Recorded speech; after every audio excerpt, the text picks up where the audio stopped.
어느덧 12월이 되었습니다. 이제 한 해를 보내는 이 마지막 달, 너무나 중요한 시기입니다. 이 12월, 이 마지막 달을 잘 마무리해야 다가오는 새해 기대할 수가 있죠. 항상 사람이 살아가면서 이 마무리를 잘하는 것이 참 중요합니다. 이 아름다운 삶의 마무리, 이 얼마나 중요한 건지 이루 말할 수 없습니다. 특별히 우리는 한 해를 돌아보면서 우리의 신앙생활을 점검해 보는 것이 참 중요한 것입니다. 항상 마무리를 할 때 성경을 통해서 또 우리 예수님을 통해서 우리의 삶을 돌아보는 것은 대단히 중요한 것입니다. 우리가 살아가면서 삶을 아름답게 잘 마무리한 인물들을 살펴보는 것이 중요한데, 그 중에 특별히 정말 아름다운 삶의 마무리를 잘한 모델은 바로 예수님입니다. 그래서 저는 오늘 이 말씀을 통해서 정말 우리가 12월 한 달을 잘 마무리를 해야 될 텐데, 정말 의미 있는 그런 시간들을 보내기 위해서는 우리 예수님께서 어떠한 삶의 마무리를 하셨는지, 그것이 우리에게는 큰 교훈이 될 거예요.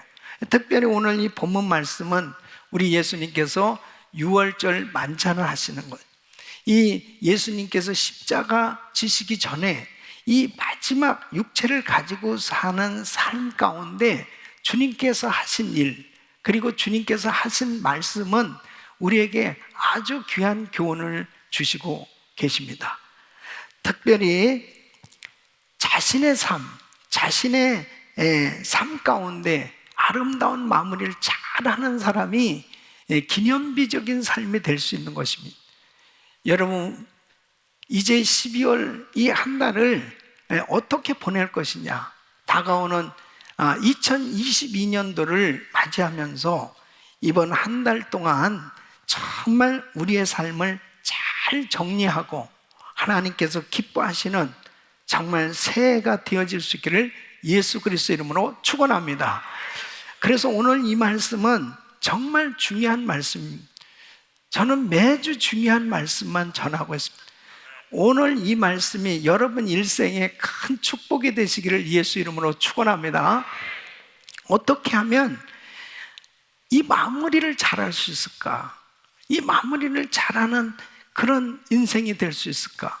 이 마무리를 잘하려면 바로 우리 예수님처럼 아름답게 마무리를 잘해야 될 텐데, 우리 예수님은 자신의 삶을 어떻게 잘 마무리하셨는지 오늘 이 말씀이 여러분에게 꼭 귀한 교훈이 되어서 큰 은혜의 시간 되시길 예수 이름으로 축원합니다. 그 첫째는 바로 주님은 끝까지 제자들을 사랑하셨다는 것입니다.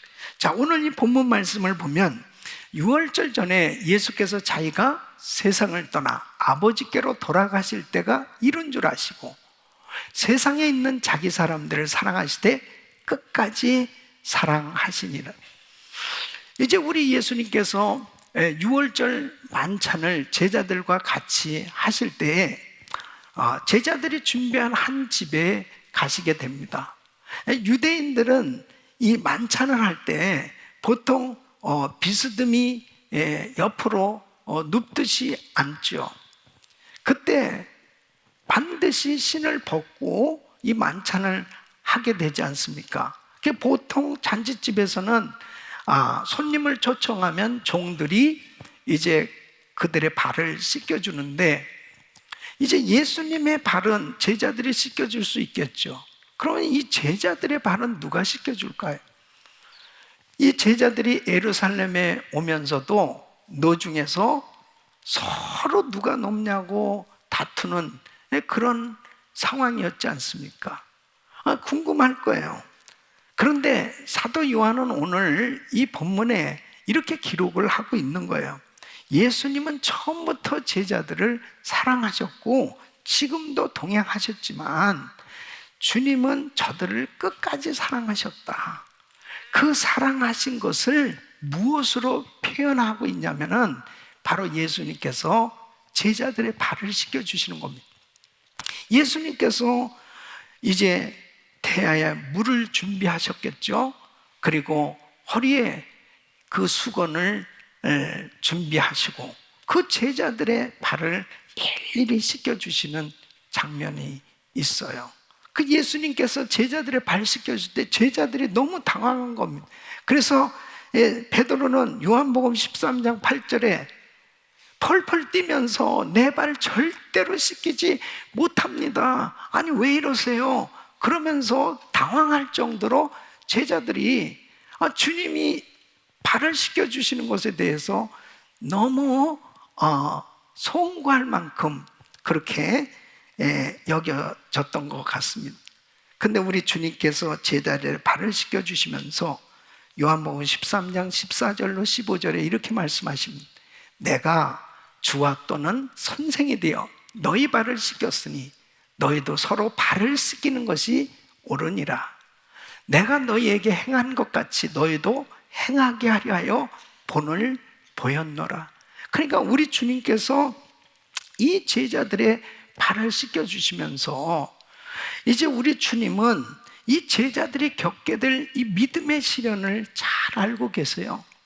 그리고 이 제자들이 인격적으로도 서로 부족해서 서로 다투고 그러면서 정말 그들이 앞으로 이 세상에서 주의 사역을 감당해야 될 그런 여러 가지 모습들을 생각하시면서 우리 주님은 이 제자들의 발을 씻겨주셨을 것입니다.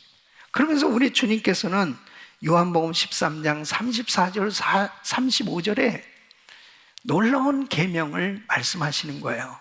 새 계명을 너에게 주노니 서로 사랑하라. 내가 너희를 사랑한 것 같이 너희도 서로 사랑하라. 너희가 서로 사랑하면 이로써 모든 사람이 너희가 내 제자인 줄 알리라. 바로 주님께서는 사랑해야 될 것을 강조하십니다. 그래서 주님께서는 이 제자들의 발을 씻겨주면서 사랑을 표현하신 거예요. 제자들 가운데는 예수를 3번씩이나 부인하게 될 베드로의 그 발도 주님께서 씻겨주신 거고, 예수님을 이제 예수님을 배반하고 예수님을 가룟 유다의 발도 예수님께서 씻어주시는 걸 볼 수 있습니다. 그러니까 우리 주님은 그들이 다 주를 버리고 도망갈 것도 아시고 주님을 부인할 것도 아시고 배반할 것도 다 아시면서도 그들의 발을 씻겨주십니다. 그러면서 그들을 정말 사랑하시는 그 주님의 사랑을 바로 표현해주고 계신 것을 볼 수 있습니다. 사람들은 세상을 떠나게 되면은요, 그 사람이 참 부자였다. 그 사람이 많이 배웠다. 그 사람이 참 유명했다. 그런 것들을 기억하지 않습니다. 그 사람과 관계되었을 때 뭘 기억해요? 그 사람은 참 사랑이 많았다. 특별히 나를 얼마나 사랑했는가 하는 것에 대한 관계가 이루어졌을 때는 사랑하였는지가 기억에 남게 될 것입니다. 사랑하는 성도 여러분, 그래서 사람들은 이 세상을 살면서 힘들고 어려우면 어머니를 찾는 거예요.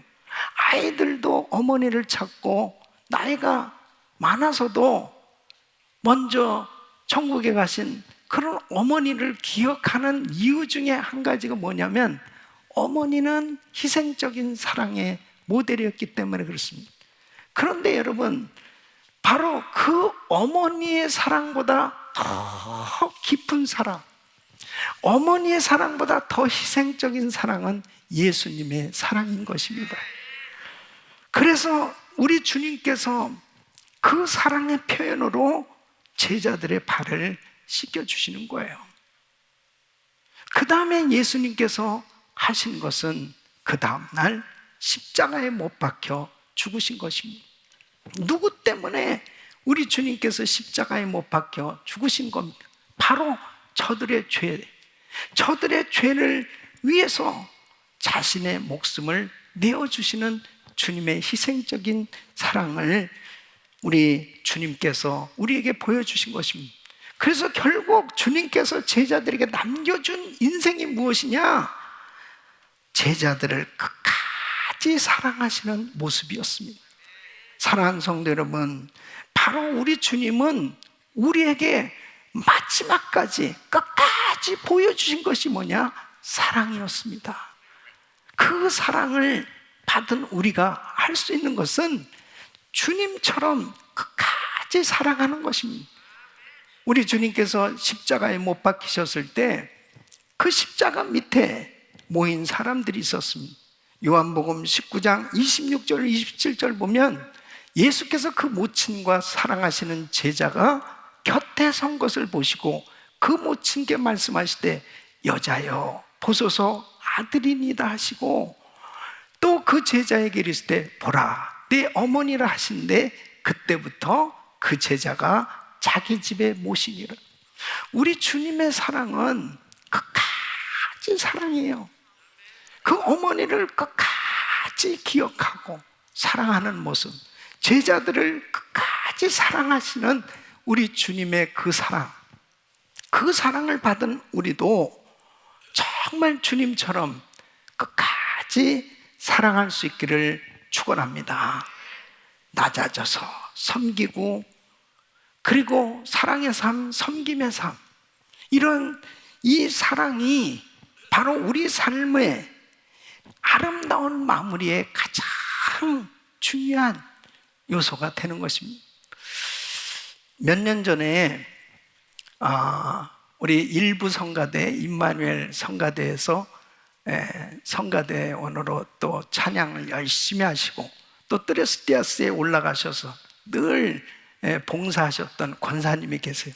우리 이단희 권사님 계신데, 권사님이 이제 임종 예배를 드리게 되었습니다. 그래서 병원에서 이제 권사님하고 같이 예배를 드리는데, 그래도 대화를 할 수 있는 그런 상황이었습니다. 그래서 제가 권사님한테 이렇게 물어봤어요. 권사님 지금 뭐 하고 싶으세요? 그러니까 권사님이 저 천국 가고 싶어요. 권사님은 예수님 잘 믿으셨으니까 분명히 천국 가십니다. 그런데 권사님이 이제 천국에 가시게 됐는데, 우리 사랑하는 성도들에게 권사님이 만일 남기고 싶은 말이 있다면 한마디 한번 해보세요. 그랬더니 권사님이 서로 사랑하라 그렇게 말씀하시는 거예요. 그래서 제가 권사님 손을 잡고, 우와, 예수님처럼 말씀하시네. 그리고 둘이 손을 잡고 웃었어요. 예? 그러면서 저는 그 권사님의 말씀이 주님의 음성처럼 들려왔습니다. 우리에게 남는 것은 사랑한 것밖에 남는 건 없는 거예요. 결국 우리가 큰 일하고 뭐 어떤 일을 한다 하더라도 내가 이 세상을 살다가 이 세상을 떠날 때 남겨질 수 있다면 내가 사랑한 것만 남는다니까요. 바로 우리 주님께서 이 땅에 남겨주신 마지막 모습은 사랑이었습니다. 여러분, 팬데믹 가운데 금년 한 해를 지나면서 나는 우리 가족들을 얼마나 사랑했는지, 나는 우리 가정교회 식구들을 얼마나 사랑했는지, 우리 삶 가운데 나와 관계된 사람들을 얼마나 사랑했는지, 이것을 다시 한번 돌아보는 시간입니다. 이 팬데믹 가운데 서로 만나지도 못하고 서로 참 교제하기 어려운 시기임에도 불구하고 참 신기한 거는 잘 싸운다는 사실입니다. 여러분, 참 신기하지 않습니까? 그 짧게 사는 인생임에도 불구하고 사람들이 불편한 관계를 만들고 사는 사람들이 너무 많이 있는 거예요. 이 마지막 때는 사랑이 식어지는 시대가 되었기 때문에 그렇죠. 이런 상황 속에서 정말 우리 가정은 우리 가족들이 서로 사랑하고 있는지, 우리 성도님들은 우리 공동체 안에서 서로 사랑하고 있는지, 나의 삶의 아름다운 마무리가 이루어지기 위해서 중요한 것은 사랑입니다. 여러분, 정말 불편한 부분들은 다 서로 용서하고 또 아름다운 화목 가운데 정말 서로 사랑의 관계가 이루어질 수 있기를 예수 이름으로 축원합니다. 두 번째는 주님은 끝까지 하나님께 순종하셨다는 것입니다. 예수님께서 성만찬을 마치신 다음에 그 다음에 겟세마네 동산으로 가셨어요. 그 겟세마네 동산에 가셔서 이제 제자들과 함께 기도를 하시는데 예수님께서 제자들에게 이렇게 말씀하십니다. 마태복음 26장 38절에 보면 내 마음이 심히 고민하여 죽게 되었으니 너희는 여기 머물러 나와 함께 깨어있으라. 심히 고민하여 죽게 되었으니 주님께서 이제 십자가형을 당할 이 고통, 이 십자가를 지시는 것은 육체적으로 보통 큰 고통이 아니죠.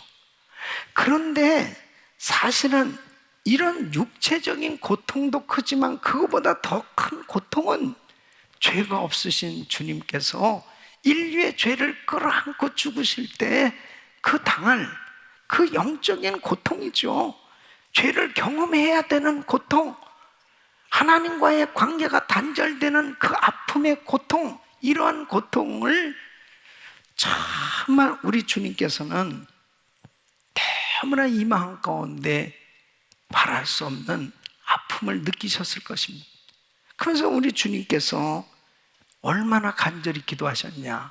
누가복음 22장 44절에 보면 예수께서 힘쓰고 애써 더욱 간절히 기도하시니 땀이 땅에 떨어지는 핏방울 같이 되더라. 핏방울이 될 만큼 그렇게 간절히 기도하십니다. 얼마나 힘드셨으면 모세혈관이 터질 만큼 그렇게 애써서 부르짖으며 기도하셨을까? 사실 우리 주님께서 처음에 육신적으로 기도하실 때는 누가복음 22장 42절에 보면 아버지여, 만일 아버지의 뜻이거든 이 잔을 내게서 옮기시옵소서. 너무 고통스러운 거예요. 너무 힘드신 거예요. 그러나 땀방울이 핏방울이 되기까지 기도하시면서 결국 확신을 가지신 것은 그러나 내 원대로 마옵시고 아버지의 원대로 되기를 원하나이다. 결국 주님께서 가장 두려운 것은 죽음이 아니고 바로 아버지의 뜻에 불순종하는 것이 두려운 거예요. 여러분, 아버지 하나님의 뜻대로 사는 인생이 돼야지 아버지의 뜻에 불순종하는 인생은 결국 복된 인생이 될 수 없는 것이죠. 그러니까 우리 예수님께서 육신적으로는 정말 이 잔을 내게서 지나가게 하옵소서, 바로 그 십자가를 지는 것은 너무나 큰 고통인데 아버지의 뜻대로 순종하는 인생이 복된 인생인데 불순종하는 인생이 되어져서는 안 되는 그 고통을 기도를 통해서 결국 불순종을 순종으로 그리고 십자가를 지시게 된 줄로 믿습니다. 주님이 순종하는 것이 그냥 쉬웠으면 땀방울이 핏방울이 되기까지 기도하셨겠냐고요. 순종하는 것은 어려운 거예요. 그러나 순종하는 삶이 바로 복된 인생이기 때문에, 그리고 주님 주신 사명을 감당하는 그 복된 삶이 되기 때문에 순종할 수 있는 거죠. 우리 사랑하는 성도 여러분, 여러분의 삶은 어떻습니까? 한 해를 돌아보면서 여러분은 하나님 말씀에 순종하는 삶이 되고 있는지 살펴보셔야 합니다. 순종하는 삶이 복된 인생입니다. 근데 예수님께서 육체를 가지고 이 세상에 오셔서 살아가실 때 우리 주님은 다 순종하셨습니다. 육신의 부모에게도 순종하셨고 하늘 아버지에게도 다 순종하는 삶을 사셨습니다. 근데 우리 주님께서 이제 이 마지막 부분, 인생의 마지막, 육체를 가지고 사는 동안에 인생의 마지막 부분, 이 십자가를 지시기 전에 마귀는 순종하지 못하도록 방해하는 것을 볼 수 있습니다. 여러분, 그래요. 우리가 하나님의 일을 좀 하려고 하면, 하나님 뜻대로 살아보려고 하면 꼭 불순종하도록 마귀가 역사합니다. 그래서 사람들이 순종하지 못하는 거예요. 우리 예수님께서 이제 십자가를 지실 것을 말씀하셨을 때 가장 열심히 수제자라고 여겨질 만큼 열심히 주를 섬겼던 베드로가 앞장서서 반대를 하는 겁니다. 마태복음 16장 22절에 보면 베드로가 예수를 붙들고 간청하는 겁니다. 주여, 그리 마옵소서. 이 일이 결코 주에게 미치지 아니하리다. 아니에요, 죽으면 안 돼요. 죽는 것은 말도 안 됩니다. 그런 일이 절대로 주님에게는 일어나지 않을 겁니다. 예수님을 붙들고 그런 십자가 지면 안 된다는 거죠. 자, 보세요. 얼마나 베드로가 충성스럽게 예수님을 위해서 하는 이야기로 들려지지 않습니까? 우리는 뭐 결과를 다 아니까는 이런 내용에 대해서 그렇게 크게 뭐 충격적으로 느껴지지 않지만, 그때 당시의 상황을 본다면은 전혀 예수님이 십자가를 지신다는 것에 대한 이러한 영적인 이 분명한 하나님의 뜻을 깨닫지 못하면은 육신적으로는 이렇게 베드로처럼 예수님이 십자가를 지시려고 하는 것을 말리는 것이 곧 충성처럼 보여지잖아요. 근데 예수님께서 마태복음 6장 23절에 이렇게 말씀하십니다. 예수께서 돌이키시며 베드로에게 이르시되 사탄아, 내 뒤로 물러가라. 너는 나를 넘어지게 하는 자로다. 내가 하나님의 일을 생각지 아니하고 도리어 사람의 일을 생각하는도다. 그러니까 마귀가 베드로를 통해서 예수님이 십자가 지시는 이 일을 방해했던 것을 분명히 말씀하고 있습니다. 그래서 우리가 하나님의 말씀대로 순종하고 말씀대로 살아보려고 하면 꼭 내가 정말 믿었던 사람, 가까웠던 사람, 가까이 지내는 사람, 전혀 뭐 알지 못한 사람이 그렇게 하겠어요? 그런 사람들이 꼭 방해를 할 때도 있어요. 근데 이걸 분별하지 못하면 하나님의 일을 생각지 않고 육신 사람의 일을 생각하는 것으로 그냥 불순종하고 만단 말이에요. 그 아무런 역사가 일어나지 않는 것입니다. 우리는 항상 분별해야 돼요. 하나님의 뜻이라면 육신적으로 힘들어도 순종해야 됩니다.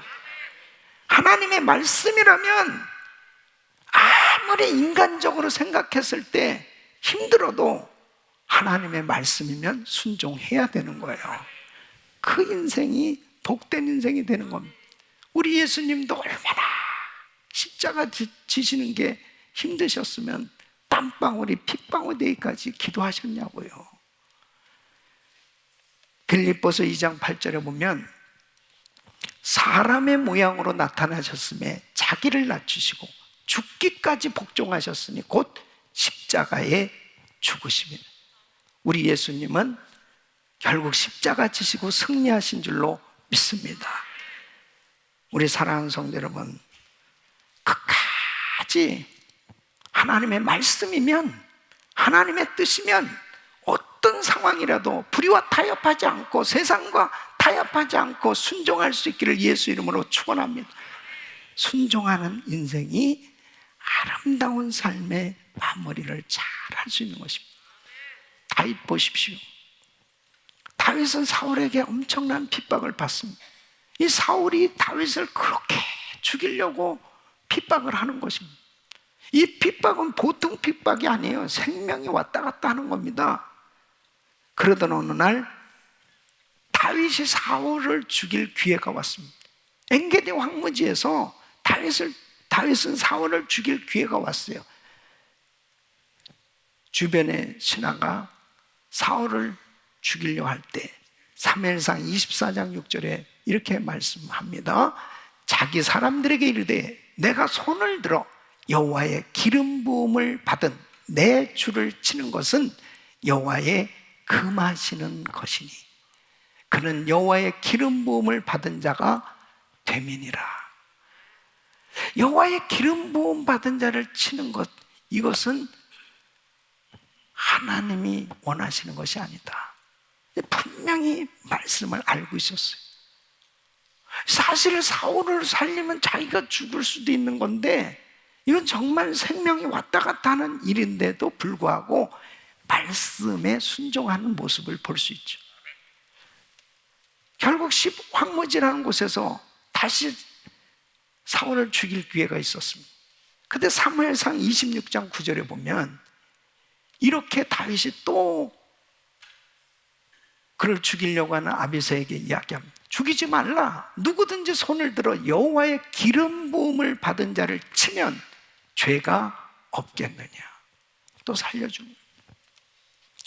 이것은 말씀대로 살려고 몸부림치는 이 다윗의 모습입니다. 끝까지 순종했어요. 결국 하나님께서 다윗을 축복하신 줄 믿습니다.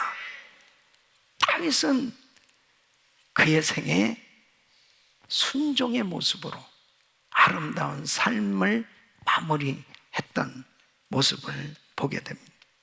사랑하는 성도 여러분, 정말 우리가 신앙생활 하면서요, 이 믿음, 이 신앙의 변절, 이것은 영적 파산입니다. 사탄 마귀는 계속 불순종하도록 역사하는 거예요. 끊임없이. 요즘 이 팬데믹으로 예배를 제대로 드리지 못하고 신앙생활 제대로 드리지 못하는 가운데 많은 사람들이 믿음에서 떠나고 신앙의 변절이 되어져 가고 있는 이런 상황 가운데 우리 성도님들은 더더욱 하나님 말씀이면 철저히 순종하고 그 말씀 하나님의 뜻대로 순종함으로 승리하시길 예수 이름으로 축원합니다. 말씀에 순종하는 삶이 진정한 승리자예요. 우리 은혜교회 하나님께서 참 많은 복을 주셨는데 그 가운데 우리 은혜교회의 영성, 어떤 사람들은 그렇습니다. 참 은혜교회 참 다른 것 같아요. 그 은혜교회 영성이 뭡니까? 은혜교회 DNA, GMI DNA가 뭐냐? 순교적인 영성, 순종이에요. 순종. 하나님 말씀이면 순종. 이러한 영적 유산은 바로 우리 김광신 원로 목사님께서 주님을 만나고 그리고 주님을 사랑하는 그 마음 가운데 모든 것을 다 희생해서 하나님 말씀이라면 전적으로 순종하시면서 이 복음, 이 선교 사역을 감당하셨습니다. 그 순교적 영성 그리고 하나님 말씀 전적으로 순종하는 그 모습이 하나님께서 우리 교회에 정말 이런 아름다운 영성이 만들어질 수 있도록 귀한 유산으로 하나님께서 우리에게 허락해 주신 거예요. 그러므로 저도 오늘 이 시간까지 위인 권위자에게 어떤 말씀이든 순종하고 그리고 하나님 말씀이면 전적으로 순종하면서 지금까지 달려오면서 하나님께서 우리 교회를 이렇게 축복해 주시고 제 목회 사역을 축복하시는 것은 다른 거 없습니다. 하나님 말씀이면 순종하는 거예요. 사랑하는 성도 여러분, 한 해를 보내면서 내가 순종이 안 된 부분이 뭘까? 여러분, 순종이 쉽지 않아요. 순종이 어렵기 때문에 참 예수님께서도 그렇게 땀방울이 핏방울 때까지 그렇게 기도를 하신 거죠. 그런데 중요한 사실은 하나님께서는 내 힘으로 순종이 되어지는 것은 쉽지 않은 건 주님이 잘 알고 계신 거예요. 내가 순종하려고 작정만 하면 성령님이 도와주셔서 은혜를 주셔서 순종할 때 승리하게 하시는 줄로 믿습니다. 그러므로 내가 순종이 안 된 부분이 뭔지를 다시 한번 잘 말씀을 통해서 정리하시고, 이번 한 달 동안도 한 해를 돌아보면서 하나님의 말씀에 전적으로 순종함으로 복된 삶, 아름다운 마무리가 이루어질 수 있기를 축원합니다. 세 번째는 주님은 끝까지 복음을 전파하셨다는 것입니다. 예수님께서 이 땅에 십자가 구속 사역을 위해서 오셨어요. 우리 주님께서 이 땅에 오셔서 하신 일은 마태복음 9장 35절에 보면 예수께서 모든 성과 촌에 두루다니사 저희 회당에서 가르치시며 천국 복음을 전파하십니다. 모든 병과 모든 약한 것을 고치시는 우리 주님은 공생의 사역 하시는 동안에 천국 복음을 전파하시고 병든 자를 고치시고 제자들을 가르치시면서 계속 복음을 전하셨습니다. 근데 공생의 사역의 마지막 그 순간이 굉장히 중요하잖아요. 사람들은 항상 처음에는 다 잘하다가도 점점 나중이 되어져서는 결국 이 본질을 흐리는, 사역의 본질을 흐리는 이런 경우로 삶이 마무리되기가 쉬워요. 그런데 우리 주님은 자, 이제 십자가 지시기 전에 이 마지막 공생의 주간에 이스라엘의 제사장들, 장로들, 자기를 잡아서 이제 죽이려고 하는 무리들 앞에 바로 진리를 증거하시는 모습을 보게 됩니다. 그 진리는 바로 예수가 그리스도시요, 예수가 메시아, 하나님의 구원자이심을 증거하는 거예요. 그래서 누가복음 22장 66절로 70절 말씀 보면 날이 새매 백성의 장로들 곧 대제사장들과 서기관들이 모여 예수를 그 공회로 끌어들여 가로되 내가 그리스도였든 우리에게 말하라. 대답하실 때 내가 말할지라도 너희가 믿지 아니할 것이요 내가 물어도 너희가 대답지 아니할 것이니라. 그러나 이제 후로는 인자가 하나님의 권능의 우편에 앉아 있으리라 하시니 다 가로되 그러면 내가 하나님의 아들이냐? 대답하시되 너희 말과 같이 내가 크니라. 바로 예수님이 내가 하나님의 아들이다, 내가 메시아야, 내가 그리스도야, 이렇게 분명하게 증거하시는 걸 볼 수 있습니다. 여러분, 예수님께서 바로 그리스도 메시아 하나님의 아들이라고 이렇게 증거하시면 반드시 죽게 돼 있습니다. 신성모독죄. 이것은 로마 제국의 반역죄로 이제 고소를 당하고 십자가형을 당하게 될 것을 주님은 아세요. 그럼에도 불구하고 예수님은 진리를 선포하신 것입니다. 사랑하는 성도 여러분, 우리는 마지막 순간까지도 복음 전해야 되는 것입니다. 결국 예수님은 로마 총독 빌라도 앞에 서게 됩니다. 요한복음 18장 37절에 이제 빌라도가 이렇게 묻습니다. 그러면 내가 왕이 아니냐? 예수께서 대답하실 때 내 말과 같이 내가 왕이니라. 내가 이를 위하여 났으며 이를 위하여 세상에 왔나니 곧 진리에 대하여 증거하려 함이로. 무릇 진리에 속한 자는 내 소리를 듣느니라. 내가 왕이다, 그렇게 분명하게 증거를 하십니다. 예수님은 얼마든지 자신을 변호함으로 인해서 무혐의 판결을 받으실 수 있죠. 그러나 주님은 분명하게 진리를 선포하신 거예요. 사랑하는 성도 여러분, 우리가 복음을 전하는 것은 그 복음을 전함으로 인해서 내가 불이익을 당하고 내가 어려움을 당한다 할지라도 우리는 끝까지 복음을 전해야 될 줄로 믿습니다. 이게 크리스천이에요.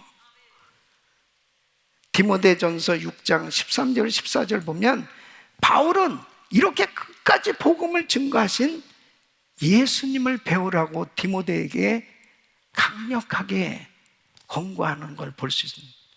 만물을 살게 하신 하나님 앞과 본디오 빌라도를 향하여 선한 증거로 증거하신 그리스도 예수 앞에서 내가 너를 명하노니, 우리 주 예수 그리스도 나타나실 때까지 점도 없고 책망받을 것도 없이 이 명령을 지키라. 사랑하는 성도 여러분, 복음의 군사답게 끝까지 어떤 상황 가운데서도 복음을 증거할 수 있기를 바랍니다. 한 해를 돌아보면서 나는 얼마만큼 복음을 전하고 살았나 다시 한번 점검해 보는 시간입니다. 조지 트루엣은 이렇게 이야기를 합니다. 예수께 한 영혼을 인도하는 것이 이 세상을 살아가면서 얻을 수 있는 가장 귀한 것이다. 여러분, 이 세상에 참 가치 있고 소중한, 그렇게 여겨질 만한 많은 일들이 있지만 가장 귀한 일은 복음 전하는 거예요. 그 귀한 영혼 살리는 일보다 더 중요한 일은 없습니다. 그래서 내가 어떤 일을 하든지 나의 삶을 통해서 복음이 전해지는 것, 이것이 가장 가치 있는 일이 되는 것입니다. 복음으로 충만한 삶이 되어지죠. 그러면 우리의 말 한마디, 우리의 삶을 통해서 다 예수님이 전해지기 시작하는 겁니다. 여러분, 초대교회 유명한 설교자요, 그리고 또 대주교 감독이었던 크리소스톰. 이 크리소스톰은 당시에 그 왕과 왕후가 부패하고 그리고 잘못된 것은 그들을 말씀을 통해서 분명하게 지적하고 비난할 때 당연히 핍박을 받을 수밖에 없었겠죠. 그를 감금하게 됩니다. 그 감금당해서 그는 이렇게 기도합니다. 주여, 저에게 이렇게 조용한 기도실을 주시니 감사합니다. 그러니까 이놈은 아주 흉악한 범죄자들을 속에다 집어넣어야 되겠다. 그래서 왕이 명령합니다. 흉악한 범죄자들에게 넣어라. 그곳에서 이렇게 기도합니다. 주님, 불쌍한 죄수들에게 복음 전하게 파송하시니 감사합니다. 그러니까 이런 놈은 그냥 죽여버려야 되겠다. 그 사형 소식을 듣습니다. 그 가운데서 그는 이렇게 기도합니다. 주님, 성도의 가장 아름다운 죽음이 순결하였는데 부족한 자에게 그러한 영광을 주시니 감사합니다. 그러니까 사방에서 데모가 일어나고 이분이 존경받는 인물이니까 사형 언도를 할 수 없으니까 이제 그를 유배를 보냈습니다. 그 유배지에서 그는 이렇게 기도합니다. 주님, 아직도 종이 할 일이 남아있는 것이 있습니까? 죽기까지 충성할 수 있도록 하시니 감사합니다. 참 놀랍지 않습니까? 어떤 상황 가운데서도 하나님께 감사하는, 바로 이 복음적인 삶을 살 때 그의 삶을 통해서 예수가 전해지기 시작하는 거예요. 그러면서 그는 그 자기를 핍박하는 황제를 향해서 이렇게 마지막 설교를 했다고 합니다. 내가 어떤 핍박을 당해도 나는 아무렇지도 않다고. 나를 밖으로 내어 던진다면 나는 엘리야와 같이 될 것이고, 나를 구덩이에 던진다면 나는 에레미야 같이 될 것이고, 나를 바다에 던진다면 요나처럼 될 것이요, 나를 칼로 내 목을 친다면 세례 요한 같이 될 것이고, 나를 돌로 쳐 죽인다면 스데반 같이 될 것이고, 나에게 심한 매질을 하면서 나에게 고통을 준다면 바울과 같이 될 것이다. 사랑하는 성도 여러분, 복음적인 삶은요, 힘들고 어려운 가운데서 예수님이 나타나는 거예요. 코로나 팬데믹 가운데 아무리 내 인생에 정말 힘들고 어려운 일들, 우리의 삶 가운데 고통스러운 일들, 이런 일들이 아무리 많이 우리에게 닥쳐온다 하더라도 복음으로 충만하면, 예수로 충만하면 나의 입술에 감사가 넘치게 되어 있습니다. 그것이 바로 복음 전하는 거예요. 저 사람 어떻게 저런 상황에서 감사할 수 있냐, 저 사람 어떻게 저런 상황 속에서 찬양할 수 있냐는 거예요. 어떻게 저 사람 저런 환경 속에서도 기쁨이 충만하고 저렇게 은혜의 삶이 될 수 있는, 바로 복음적인 삶, 끝까지 복음을 전하셨던 주님의 모습처럼 바로 우리는 이런 삶이 돼야 될 줄로 믿습니다. 우리 사랑하는 성도 여러분, 자, 한 해가 저물어 가고 있습니다. 이제 이 12월 한 달을 잘 보내야 될 텐데, 아름다운 마무리는 예수님처럼 나는 얼마나 끝까지 사랑하고 있는지, 나는 얼마나 끝까지 하나님의 뜻에, 말씀에 순종하는 삶이 되고 있는지, 나는 금년 한 해 동안 얼마나 복음을 전하고 있는지, 다시 한번 우리 삶을 돌아보면서 예수님처럼 사랑하고 순종하고 복음 전하는 아름다운 삶의 마무리가 잘 이루어질 수 있기를 예수 그리스도 이름으로 축원합니다.